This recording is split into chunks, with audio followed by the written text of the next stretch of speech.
Well, one step forward, two steps back. I had to pull the manifold off.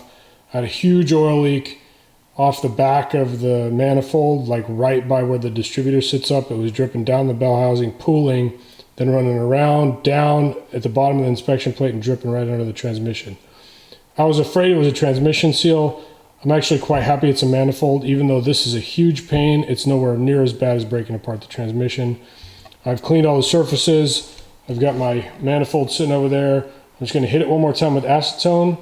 And then I bought some stuff. This stuff. The right stuff. We'll give it a try. I don't know. People rave about it, but it's probably garbage like everything else. And then I'll just add it to my drawer of other sealers that don't work.